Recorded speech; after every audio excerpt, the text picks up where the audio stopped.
Welcome to bird media. నేను మీ Pawan Krishnamurthy. K Chandrashekar Rao గారు మాజీ తెలంగాణ ముఖ్యమంత్రి, బీఆర్ఎస్ పూర్వపు టీఆర్ఎస్ అంటే తెలంగాణ రాష్ట్ర సమితి నుంచి భారత రాష్ట్ర సమితిగా మార్పు చెందినటువంటి ఒక రాజకీయ పార్టీకి అధినేతగా ఉన్నటువంటి కె చంద్రశేఖరరావు గారు. ఒకసారి ఆయన ప్రస్థానం తీసుకుందాం.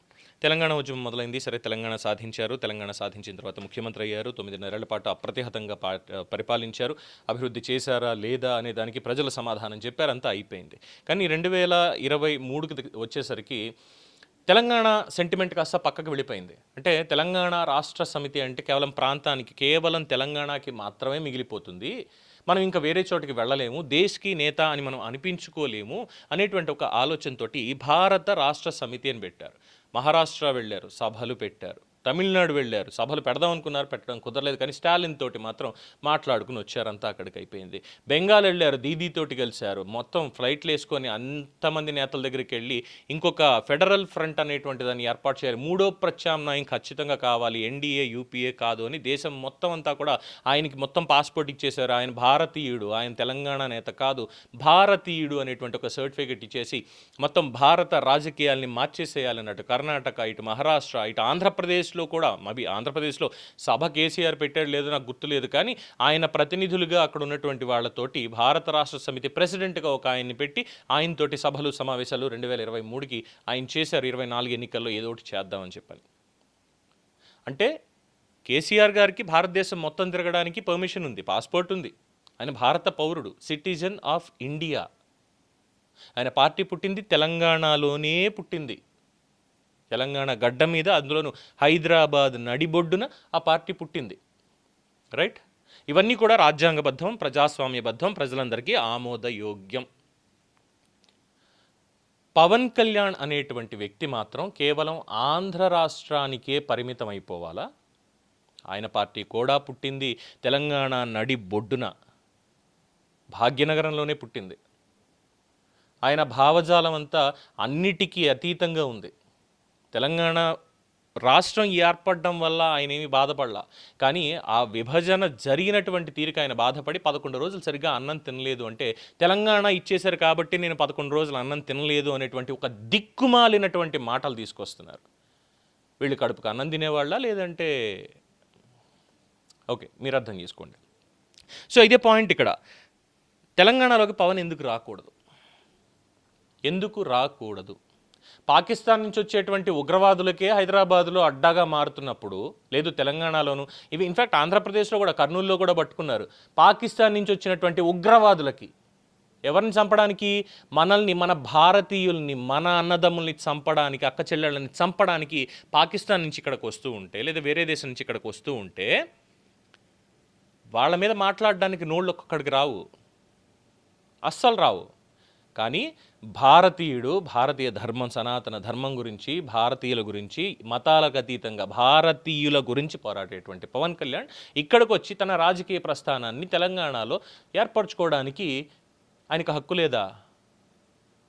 ఎవరిచ్చారు? ఎవరిచ్చారు మీకు ఇలా మాట్లాడడానికి, ఇలా చేయడానికి? కేసీఆర్ దేశ్కి నేత అయిపోవచ్చు, ఆయన వెళ్ళిపోవచ్చు హ్యాపీగా. ఆయన నుంచి విభేదించినటువంటి కుమార్తె కూడా పార్టీ పెట్టేసుకోవచ్చు హ్యాపీగా, ఆవిడ కూడా రాజకీయాలు మాట్లాడేయచ్చు. కానీ పవన్ కళ్యాణ్ మాత్రం మాట్లాడకూడదు. ఏం నేర్చుకుంటున్నారు? ఏం చేస్తున్నారు? తెలంగాణను విమర్శించాడా పవన్ కళ్యాణ్? ఎక్కడ విమర్శించాడు? ఎప్పుడు విమర్శించాడు? ఎక్కడ మాట్లాడాడు? అసలు ఏమన్నా ఒక్కడి దగ్గర సాక్ష్యాలు ఉన్నాయా? ఒక్కడి దగ్గర, ఈరోజు నోళ్ళు ఎత్తి బాగుతున్నటువంటి ఏ ఒక్కడి దగ్గర సాక్ష్యాలు ఉన్నాయా? చెప్పండి. పాలసీ ప్రకారం పవన్ కళ్యాణ్ గారు, మీరు తీసుకున్నటువంటి ఒక నిర్ణయం వల్ల తెలంగాణకి ఇది ఇబ్బంది జరుగుతుంది, రాజకీయంగా కాదు, మీరు రాష్ట్ర పాలకుడిగా ఉన్నారు కాబట్టి దానివల్ల ఇది ఇబ్బంది అవుతుంది, దీని మీద కూర్చొని మాట్లాడుకుందాం, సయ్యద్జతోటి కుదుర్చుకుందాం, మేము ఖచ్చితంగా దీనికి ఒప్పుకోం. చెప్పండి, కూర్చోబెట్టండి, మాట్లాడండి, ఆయన వింటాడు.